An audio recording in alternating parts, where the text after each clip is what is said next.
Ah, Sinden, it's you. Morning, Brangwyn. Come in, come in. Thank you. Well, thank you for delivering the photographs and the glass plates, Sinden. No, it's always good to see you. Have a chat. Yeah, what's this I hear about the Royal Academy? Wanting to mount a retrospective of all your work? It's a wonderful honour, that. Oh, that. The most ridiculous idea. Gerald Kelly and Edward Laban, that chump de Beauroche, charged in and persuaded me to let them put the show on, huh? Well, a waste of time as far as I'm concerned. They're going to put it on, if you please, after the Leonardo da Vinci exhibition. Well, they'll be shown a grain of dust after a feast of pineapples. No, I wouldn't say that. I'm sure you'll be equal to the challenge. You seem to be capable of turning your hand to almost anything. I mean, look around us. Didn't you design this England look? Well, yes, but I find it nigh impossible to keep my arms folded and be quiet. I suppose you'll be at the opening of the exhibition. Good heavens, no! Wild horses wouldn't drag me there. I've never been to a single opening. What's the point? A lot of silly people drinking cocktails, talking art language I don't understand, being foolish. People talk too much now instead of working. You know, Sinden, the main thing is to do a good day's work and not bother what befalls it. It's the doing that matters.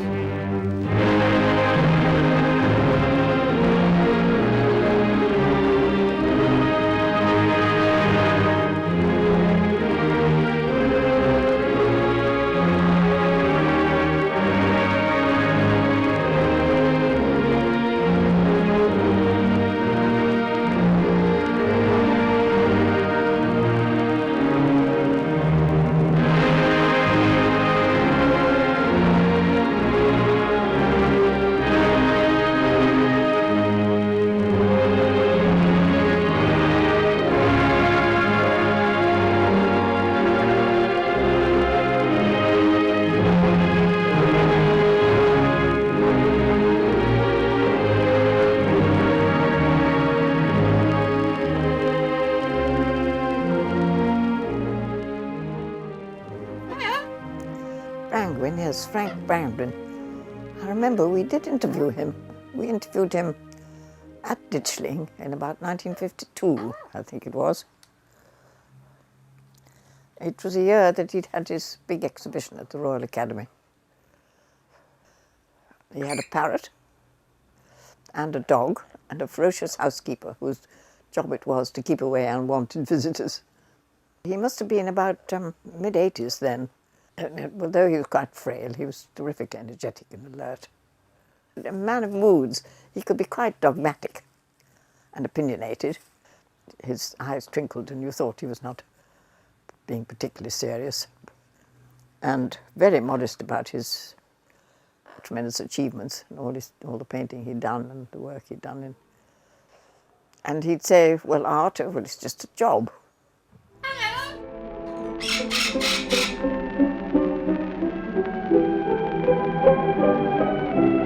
And Brangwyn took his job very seriously, producing over 12,000 works during his lifetime, from huge murals to complete interior designs for exhibition areas and private clients, carpets and tapestries for Siegfried Byng, commercial posters for London North Eastern Railway and the London Underground, and easel paintings, some of which were exhibited at the Royal Academy, as he explained in a 1952 interview. The first time my work was shown at the RA, let's see, 1885, that's it. I was 18, no formal art training, not bad, eh? But I wasn't appreciated in this country. Medals in Paris, Munich, Chicago in the next 10 years. This country, skied, skied, skied. Parisians liked my work. That's how Byng got to hear about me. Byng? Huh? What? What? Who is Byng? Byng, Siegfried Byng, my first important patron, but a mentor too. What? Yeah. He got me to paint huge decorative panels for the interior, about 8 foot tall, music and dancing. Washes of colour so the canvas showed through like a tapestry. Saucy girls, what? Oh, dancer at the Moulin Rouge. Da, da, da, da, da, da, da. Took it from a photograph. People didn't talk about using photographs. Not done. Cheating. Rubbish. Saved time and money. Addition to a sketchbook. Tremendously useful. And Bing? Well, Bing made me realise I could cope with anything. Murals, interiors, posters, jewellery, carpets and tapestry. That Latin tag I used means it's not the living, but the force of life. Good, eh? The force of life. I don't think that Brangwyn ever really fitted into artistic circles in Britain, certainly as far as his painting was concerned. He always appeared a bit of a one-man movement, and his relationship, I think, with the Royal Academy was always a rather difficult one. And so he certainly, in his early years, fared much better on the continent. And Brangwyn, I think, made a particular effort to show his best work in Paris, and then in Munich and in Venice, because I think he must have liked the idea that he would be seen on his own merits. Brangwyn's use of colour was one aspect of his work which was most remarked upon at the time. Different artists were finding so many different ways of grabbing the attention of the public and of critics. But even then, the strong use of large areas of pure colour was something which Brangwyn seemed to have the boldness to do. And these large patches of colour have this flattening effect within a composition and make it appear more decorative and less three-dimensional. The Buccaneers is an amazing picture, and it did have a great impact when it was first seen.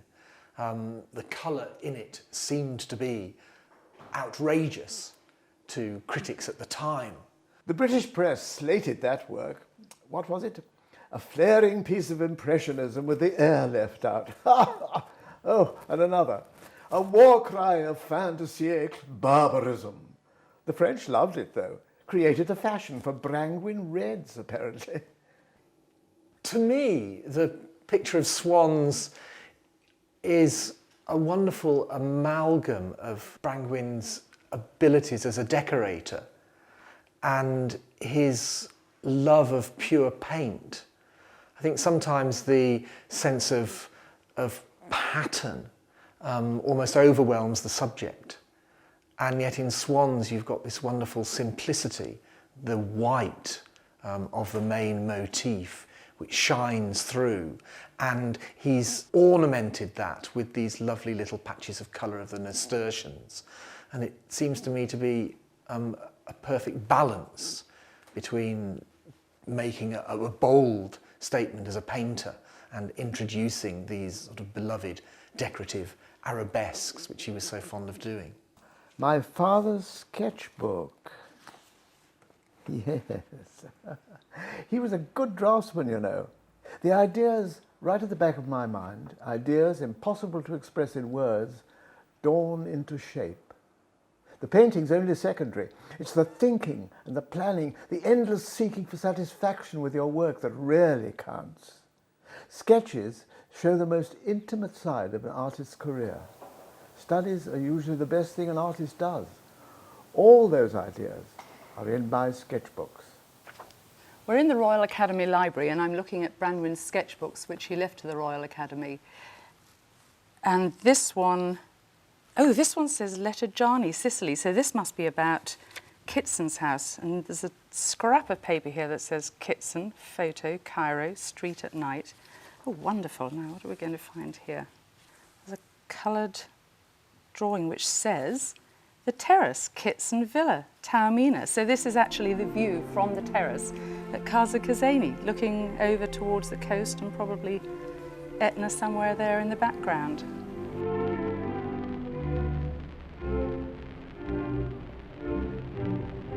Casa Kuzeni, Kitson's house, built on the hills above Taormina, Sicily.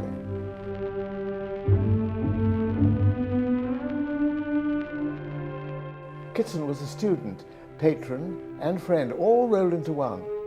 I designed the dining room interior. Table, chairs, panelling, mural, whole shoot.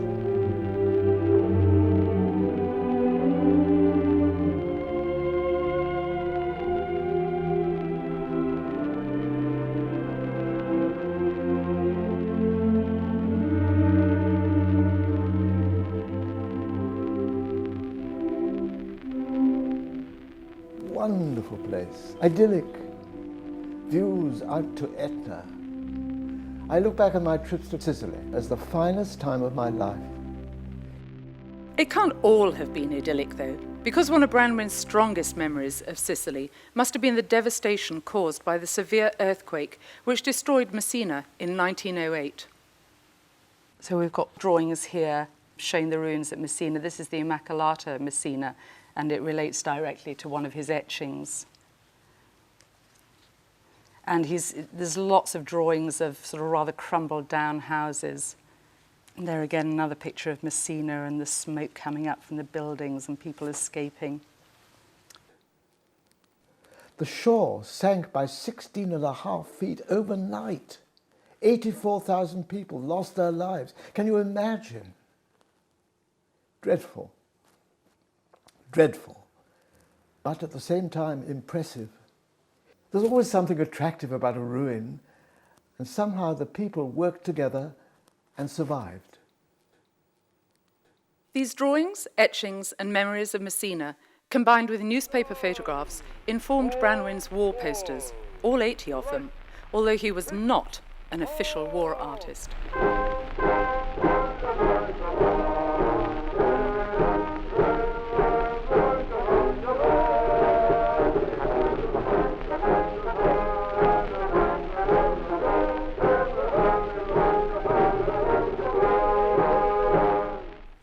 This is obviously one of the sketchbooks where he did ideas for some of his wall posters.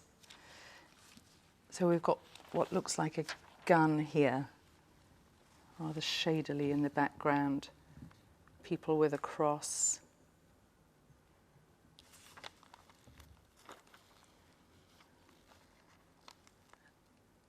And I think these again are crosses in a field, and you've got the sort of devastated Flemish scenery. Oh, and then here we've got a loose piece of paper, and it would appear to relate to the lithograph he did for the US Navy, because it says, "Help your fellow man, you are wanted at sea," scribble, scribble, scribble, and then it says, "For the peace of the world, it is worth it, enlist in the USA Navy." And then we've got a picture of what seems to be a chap on a lifeboat, sort of holding out his arm and saying, "Join now." It's incredible when you consider this tiny scale of this drawing, and then you see the lithograph that he produced from it. My goodness, they're huge. These are 2 lithograph stones which Brangwyn used for posters in the First World War. This is Britain's call to arms, and this is a US Navy poster. Brangwyn was unusual in that he actually drew directly onto the stones instead of using transfer paper. And he used a mixture of lithographic chalk and brush, and he used snakestone to make the highlights. And he also used very rough textured stone. And you can see the depth of the stone here. It's about 4 inches or something. And apparently this particular stone weighs about half a ton. Quite apart from the war posters, Brangwyn also produced about 200 lithographs for commercial work and book illustrations. Brangwyn illustrated about 120 books during his lifetime, from the mundane boys' adventure stories to beautiful vellum-bound volumes for collectors like L'Ombre de la Croix, and absolutely everything in between. For example, we've got a selection of Brangwyn's books on the table here. This is Tales of Our Coast, with stories by Gilbert Parker, W. Clark Russell, and the famous Q. It was first published in 1896. This particular illustration is old Jim Mason's The Worst-Tempered Man on the Coast, from a story called That There Mason by W. Clark Russell. It was probably painted in grisaille on very cheap board. And the next one we're moving on to is Belgium, which was produced in 1916. It has woodcuts by H.G. Webb and C.W. Moore and Brangwyn himself, but the woodcuts by Moore and Webb are actually from Brangwyn's drawings. So, for example, this one here on the frontispiece is actually cut by Moore, but to Brangwyn's drawings. And this is one of Brangwyn's own drawings, and this is of Louvain. The book is quite interesting because it actually shows views of Belgium which were destroyed by the Germans during the war. And it's dedicated to His Majesty the King of the Belgians. This was Brangwyn's contribution to the war, and all profits from the book went to the Belgian Red Cross. And now we go on to the whole book about windmills. He produced this with Hayter Preston, who did the writing for it. And it's got a wonderful front and back paper just of windmills. It almost looks like a wallpaper design. And if we look at a couple of the illustrations in here. For Brangwyn, windmills, boats, bridges, and pots, as he called them, were an absolute passion. You can see how the windmill completely dominates the scene. And the last book I was going to show you is 60 Years of Yachts, since Brangwyn had this absolute passion about boats. This was actually printed in about 1948, by which time Brangwyn was about 83 years old, but he'd still got a lot of his brio and zest to him. There's a wonderfully vibrant picture of yachts racing here. And then this is the inside of a junk shop, which is just piled up with anchors and dogs asleep and detritus. And this is an image of what he calls the pot hunter. One might question why Brangwyn actually kept on illustrating books throughout his life when he had all these mural commissions, he had interior design commissions, he was painting great big oils. But rather than me battering on about it, why don't we ask the artist himself? Why did I illustrate so many books? Well, quite honestly, it's obvious.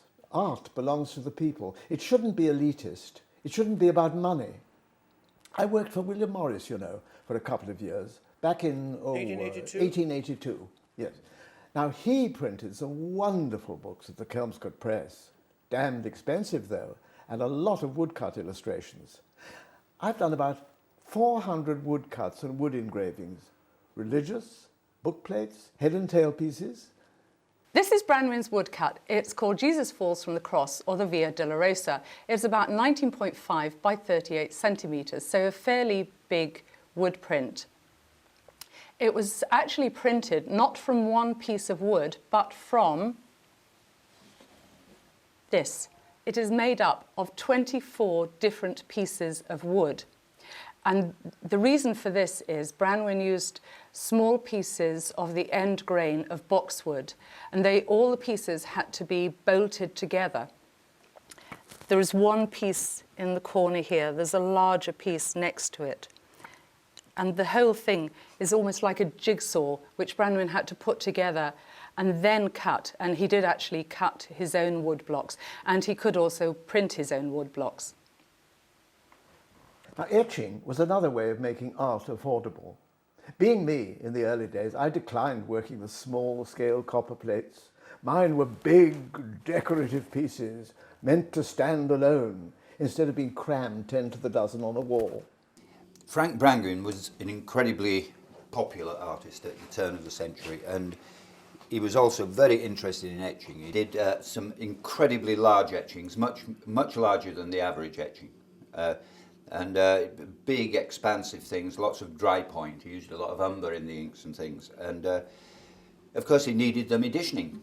And Welsh's were the big copperplate printers in London at that time. The machines that they had found it difficult to cope with these massive Brangwyn plates. And so it was worthwhile, because Brangwyn was so popular, to commission a really good etching press. There was no expense spared, and I did find out from research that they paid £400 in 1900 to build this press. That was a lot of money, but you know, the popularity and the selling of Brangwyn's etchings really warranted it. And they made this press, and it was incredibly busy in the first decade of the last century. Very, very busy when Brangwyn was in full flow. When I got it in 1976, I thought, well, you've got no excuses now. You know, with a machine like this, you've got the best machine probably in Europe, the best etching machine, and it's used all the time. I maintain it very well, keep it oiled, and it's an absolutely beautiful thing to work with. It's like a lot of things. I'm just looking after this. You know, it's like land, it's like everything else. You are just a custodian of it, and it's important that when it goes on, it's in perfect order. You know. I think what's interesting about this assemblage of tools is the fact that you've got such a huge diversity of engravers' burins for actually working directly onto the plate. You have extraordinarily fine ones, such as this one, and then you have much, much wider ends on the burin, such as this tool. And of course, this increases the possibility for the width of the lines that you can produce directly onto the plate. I mean, the etching needles are fairly standard, and then we have the other paraphernalia that you'd need in terms of burnishers and dividers that would be pretty standard to any printmaker's tool set. And they all came in this rather nice little leather suitcase with Brangwyn's initials printed on the surface. He came from a background which placed a huge emphasis on the artist printmaker, and as a result, I think he took every care to make sure that he could do all the techniques himself. I think you're looking at a period when there was a huge interest in prints, and artists could use it to establish their reputation in the art world. They could use it to make a living. And it was an easy means of replicating their drawings. So Brangwyn is actually catering for a well-defined market. I think he is a bit of an eclectic adopter and adapter of printmaking styles. Ah, breaking up the Hannibal. Loved the old wooden walls. Went down to Woolwich. Made this etching of an old line of battleship being broken up. Splendid subject. What? People accused me of violating the medium. Ha! The great thing about etching is that you can reach a bigger audience. More people can afford it and learn to appreciate art. The demand for my stuff was huge. I couldn't keep up with it. So I would have a limited run of, say, 100, then cut up the plate and make another run from that.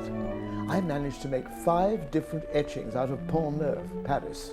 In 1916, 125 copies of the etching Pont Neuf, Paris No. 1 were printed. 5 years later, Brangwyn cut the plate and printed the right-hand side as Buttress of the Pont Neuf. He then cut and reissued the image as Buttress of the Pont Neuf Small, in an edition of 500, plus further copies which he titled Study of Figures and The Underground Railway, which in fact showed the smoke from a passing riverboat. In 1923, Arch of the Pont Neuf, Paris was printed from the left-hand side of the initial 1916 plate. Some purchasers of the original supposedly limited edition may have been aggrieved to discover that other versions existed. My assistant regarded it as cheating. It's Cannon Street railway station, I believe, with hop pickers on their way down to Kent. It's a magnificent example of one of Brangwyn's etchings, Brangwyn at his very best. Not only does the composition work magnificently well, with quite large areas of tone and texture.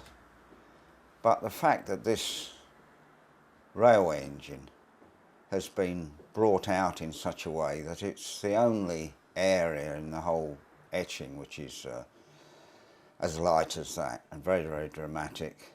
It's very freely etched, and again it looks to me as if he's used pretty bold etching tools and pretty bold drawn lines in order to achieve the effect he has. I think that some of this is drawn with an etching needle and some with a thing they call a repute, which is an etching needle which has a point on one end which you would get a lot of the fine detail, such as in this signal gantry here, but it's got a elliptical face on the end there, and that tool is used for grinding into the plate and scraping wax away so that the acid can get a real bite of an area as opposed just to a line. And I'm fairly certain that with quite a lot of his work, the boldness is caused by his confident use of an etching tool such as that.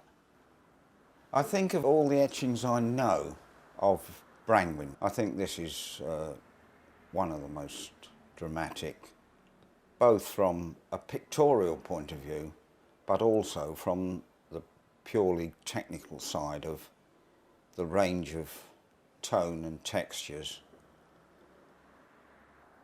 I think it's absolutely splendid. Brangwyn actually seems to have quite a few portraits in this sketchbook, which is quite unusual for him. He certainly didn't do commissioned portraits of people, but he did like drawing the local characters. The good old Astrakhan coat, ? I feel this must be one of the Jewish population in Middle Europe.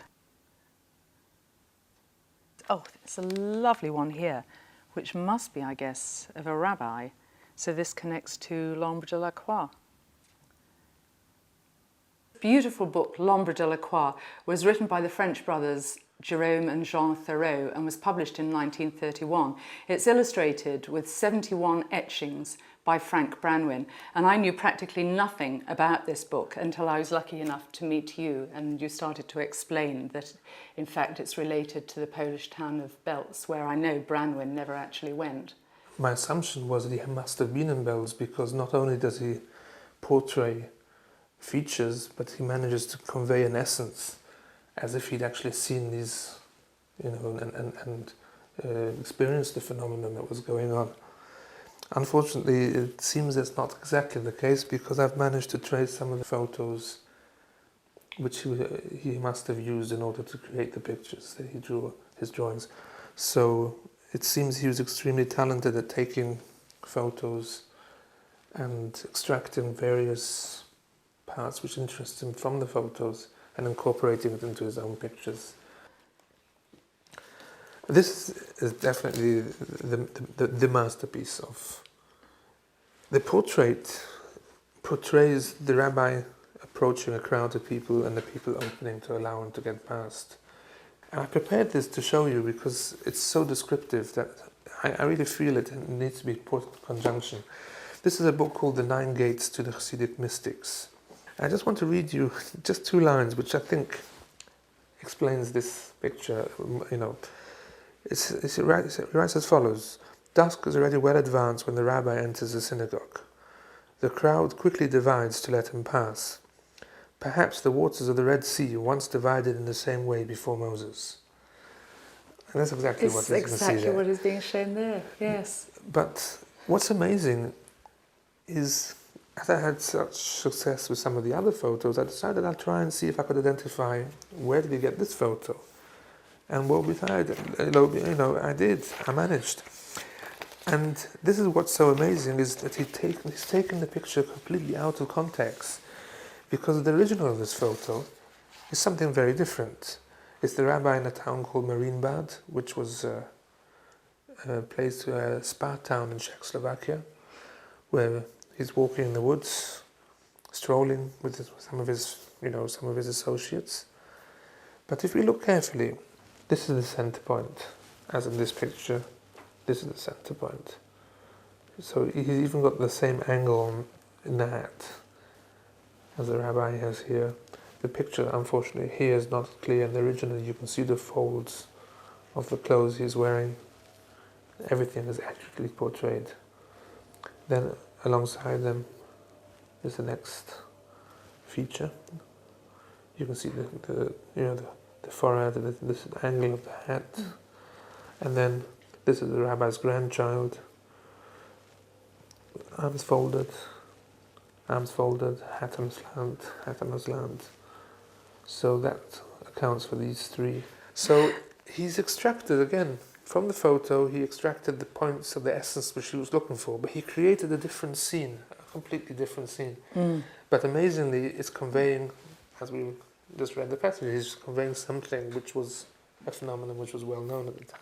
So it shows his imaginative power that he could put these That's right, elements together. It wasn't just somebody copying photos and cobbling it together. He was really recreating, using, instead of seeing live scenery or something, he was taking photos, but he wasn't copying photos, he was recreating pictures from... And even though he wasn't Jewish himself, he That's somehow right, he conveys got the the essence. character. He did indeed.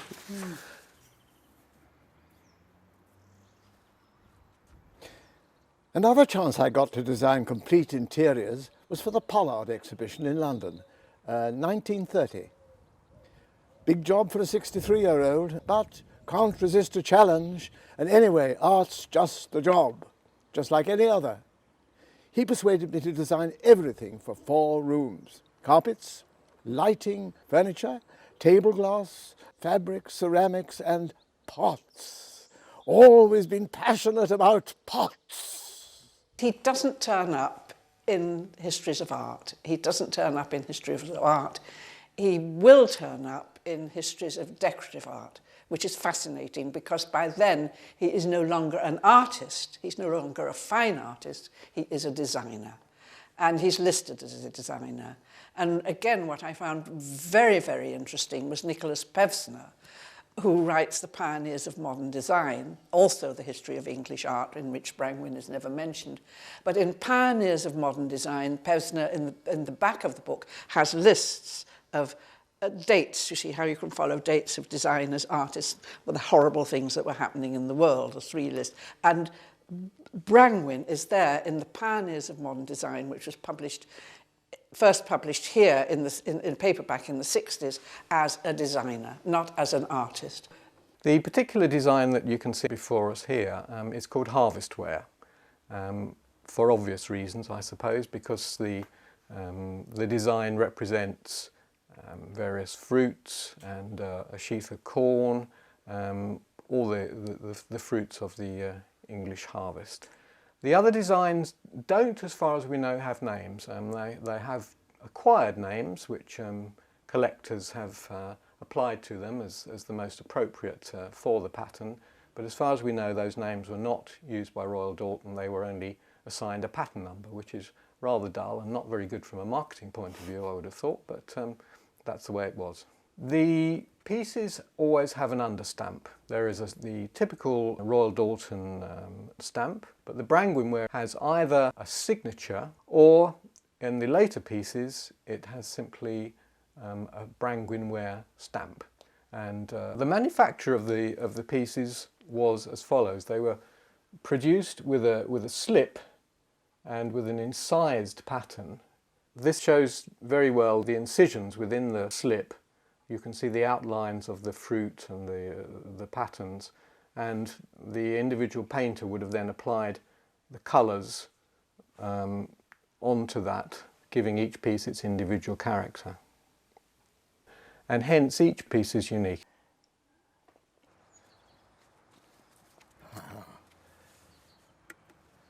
Japanese pots, Persian pots, you name it. They wormed their way into many of my paintings and murals. Well, For someone used to working on such big canvases, it wasn't that big a step to painting murals, filling entire walls with the stuff. Skinner's Hall in London was one of the first really big commissions. What? The panels in the Skinner's Hall are typical of a lot of Brangwyn's work, but in a way this is the first time he did it, where you have what feels like a procession moving along. Brangwyn was somebody who liked to fill the space. He doesn't want any kind of boring, dull, or blank areas. Here, he's giving the Skinners their money's worth, I think, by putting in a lot of figures and creating an effect rather like a pageant. I like to make a connection between Brangwyn's mural cycles, like the Skinners, with each panel being an incident. You know, there's a main character and they're doing something that's recorded in history, and then we invent the rest around them and imagine the scene. It's got exactly that approach to history, not too detailed, not asking any awkward questions. It's just all, if it's not drums and trumpets, it's at least trumpets. Brangwyn was commissioned to paint 11 panels for the Skinners' Hall in 1902, which he completed in 1909. He then, rather recklessly, given the workload he already had, suggested adding a further 4 panels. Unfortunately, due to his apparent lack of time management skills, these later works were not completed until 1937 and are totally different from the original series in content, style, and colouring.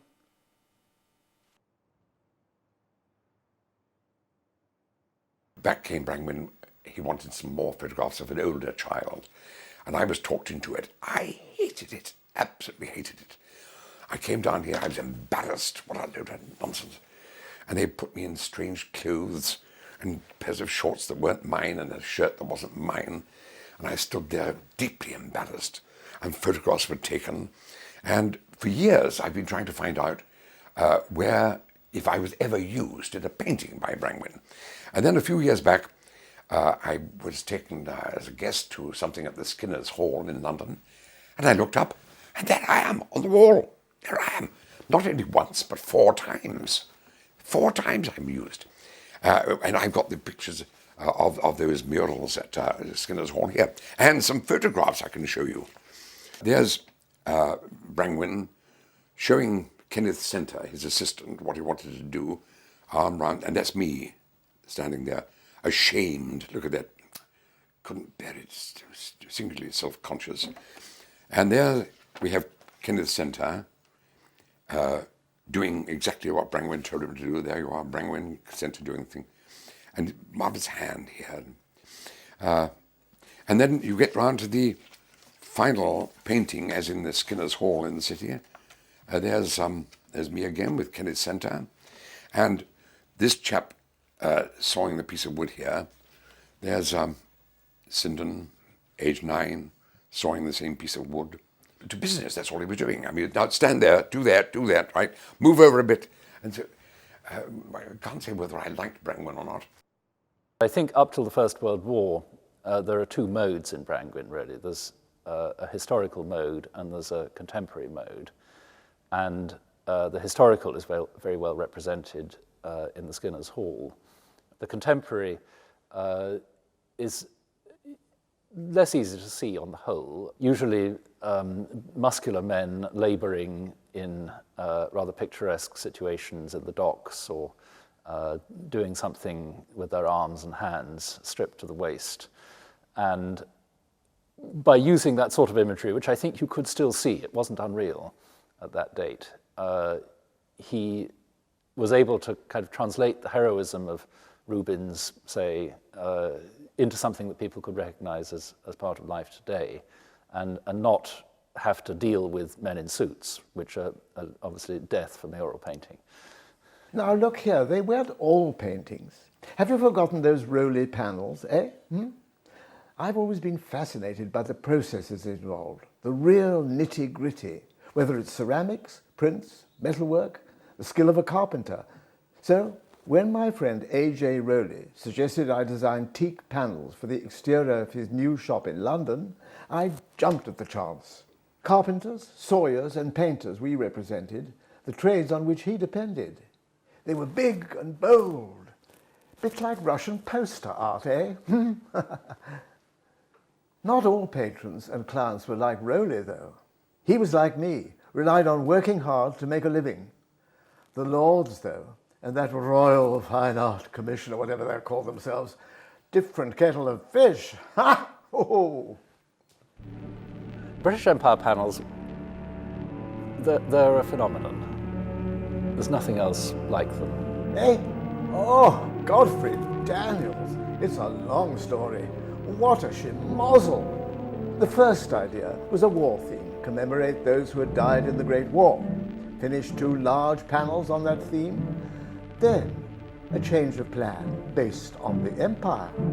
The Empire Marketing Board promoted trade and emigration between Britain and the Empire. Lord Ivey, my patron, was a staunch conservative, all for it. So, the panels were based loosely on the Empire. What? Ivey died. That Royal Fine Art Commission lot came along and said they didn't like my panels. The Lords rejected them. Dear me. Well, Swansea were building their new Guildhall, just the right size for my panels. So they ended up there, long and the short of it.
This represents one stage in the process of making murals. A lot of these animals and plants would have already been drawn up. Then Brangwyn puts them all together in a sort of pastiche. The whole thing is squared up, and along the bottom we can see all the numbers. And it's also numbered down the side, so that when the assistants are enlarging this for the large panels, they know exactly which square they're copying. You can also see that at this stage, there are remnants of the idea of empire, even though in the final works, a lot of the references are in fact lost or confused. So here we have probably Jamaica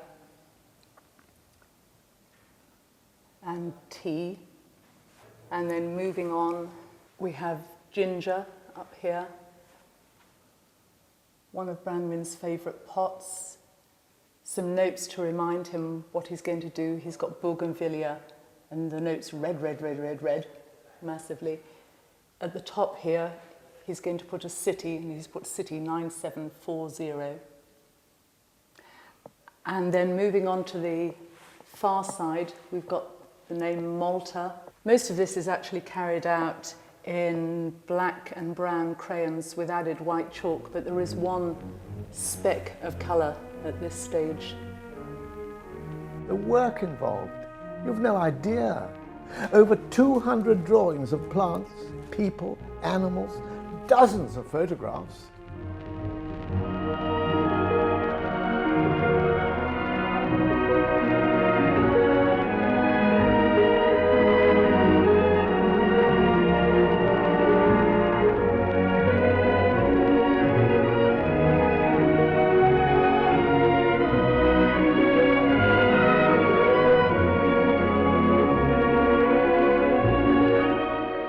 Does one describe these works? Hallucinatory, fairy fantasies, Indonesian, golden caskets of crushed jewels, hothouse Morris wall coverings, medieval tapestries. They are of no place and no time. This is regeneration and rejuvenation, but through nature, not through man. It is an idyllic world with a spiritual dimension.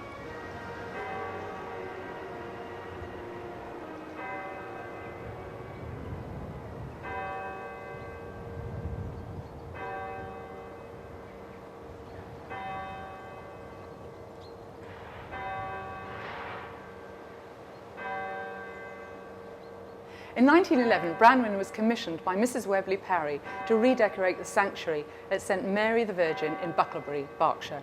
The wall design in Hopton wood stone is simple and understated, and a perfect foil to this magnificent east window, which pulsates with brilliant colour and energy and commands attention wherever one is in the body of the church with its sheer power and emotional intensity.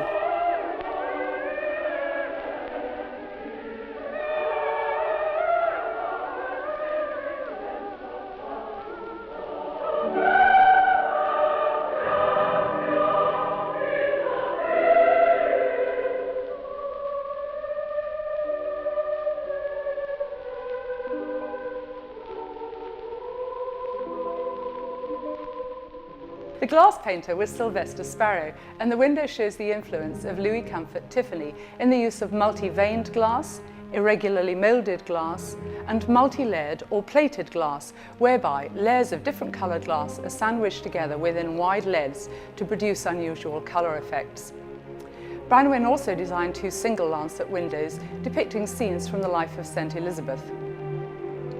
In 1917, Mrs. Webley Parry died, and her daughter commissioned Brangwyn to design a memorial window, a landscape nativity scene placed in the north aisle.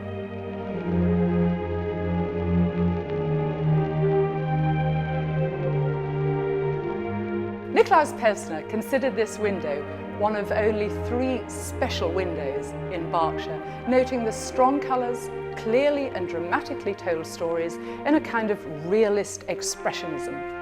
John Piper, however, was less enamoured, stating that Brangwyn's own painterly mannerisms were reflected too strongly for the glass to be finally agreeable. You can't win them all. Quite right. Can't please everybody. Oh. But St Aidan's in Leeds, well, it was my best work. Everybody said it was splendid. Kitson and I agreed. Leeds is the Brangwyn Centre. What?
St Aidan's Church, Leeds, a rather unusual church in that it's Byzantine and double apsidal. It was completed in 1894. Brangwyn was asked to design the murals for it. They're probably one of the largest mosaics in this country, certainly the most beautiful, sadly very little known. It depicts Brangwyn's idea of Lindisfarne. It actually shows 4 different scenes: the arrival of the saint at the island, feeding the poor, preaching, and the death of the saint. There are all sorts of wonderful little idiosyncrasies. For example, on the north side, there's a pug dog with a most wonderful beaded collar. On the south side, there's a monk with a bright red shoe. There are also people going around bare-legged, wearing clogs, having wonderful Klimt-like gowns. The mosaics are also laid in very different ways. There are very large pieces for the goslings and for the tulips, which look more like mother of pearl. The mosaics exemplify Brangwyn's ideas about mural design. The scale of the figures is consistent. They're outlined very clearly. The design empathizes with the architecture of the building. It's suitably two-dimensional, and it's linked by very strong horizontals and verticals. St Aidan's is a wonderful work. It's composed like a mural and was originally intended to be one, and then executed in mosaic, which is perfect for what Brangwyn was trying to do. It enables the composition to be simplified to some extent, and where in painting he would tend to sort of develop the brushwork and the sort of bravura presentation. In mosaic, you can't do that so much. It's a good sort of constraint on his work and brings out the designer in him, which was always very strong. So all those are good factors. It's very good having it in a hemicycle because it wraps around you and gives that sort of immersive quality. And I think also he had a genuine feeling for these stories about the conversion of the heathen, which he does on several occasions, and this idea of a sort of shining white figure appearing amidst very picturesque people, and one always feels some sort of loss is involved. They're not going to be quite as interesting as they were before they were converted.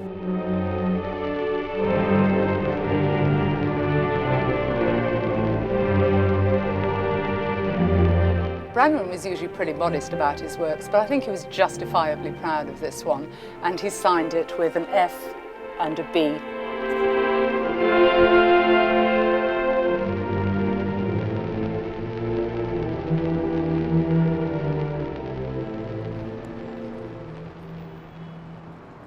Down the road was Brangwyn, this man called Frank Brangwyn, who my father seemed to know very well. He wanted to know what children my father had. He wanted some children to pose for him. My father volunteered to take the photographs. And down we went, and Brangwyn's technique was to pose his models. Whatever they were doing. And my father would then photograph them, and then go home with the negatives, and he would develop and print them, came back with the photographs, and Brangwyn worked from the photographs. Not slavishly, he didn't exactly copy the photographs, but the stance was there, do you know? I'm afraid Brangwyn didn't impress me at all, you know. And I'd never heard of him. Why should I have done? He was so busy painting these vast murals that would have filled this room. So thank you very much indeed for inviting me and listening to me natter on. Thank you so much.